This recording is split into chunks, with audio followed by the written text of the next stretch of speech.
Well, tonight, an Evansville mother is facing charges after her malnourished 2-month-old was taken to the hospital. 44 News reporter Jordan Whalen breaks down the latest in that investigation. Earlier this month, investigators say a DCS case manager was called to the hospital for a report of a 2-month-old child suffering from malnutrition, dehydration, and starvation. According to authorities, the baby boy weighed 6 pounds and 6 ounces when he was brought to the hospital, 2 ounces less than he weighed when he was born.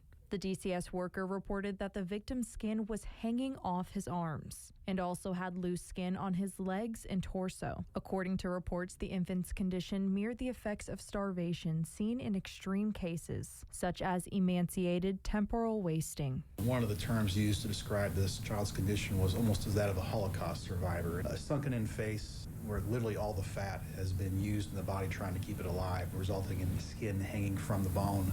They say it was discovered that the victim was brought to the hospital by a friend of the mother who was concerned for the child. When notified of her baby's hospitalization, 26-year-old Kristen Donna arrived hours later, claiming she had been resting at home after working her shift at Dollar General, where she typically works 15 to 20 hours per week. Donna initially stated she fed her baby 1 ounce of formula 6 times a day, but later changed her story. Authorities say they found that Donna was not feeding the child at the hospital, so staff members would have to handle the feeding for her. Her statements to the police, the sheriff's office afterwards, provided a somewhat contradictory description of her level of care, and it really left us to no other conclusion than she was being deliberately indifferent to the needs of the child, constituting neglect.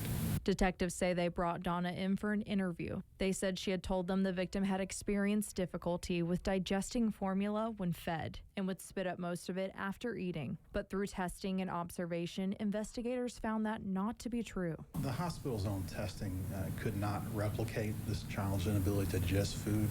And indeed, once the child was being fed properly, the child quickly gained 3 pounds in a matter of days. So we know that the child was fully capable of digesting the food. The affidavit states Donna admitted that she should have done things differently and to know that the victim would have died if he didn't get help. As a result of the investigation, Donna was arrested and booked into the Vanderburgh County Jail on a $25,000 bond. She's facing 2 felony counts of neglect as a level 3 felony. As a result, the child has been removed from her custody and placed into foster care, where he has shown significant improvement and healthy weight gain. Reporting in Vanderburgh County, Jordan Whalen, 44 News. Thank you, Jordan.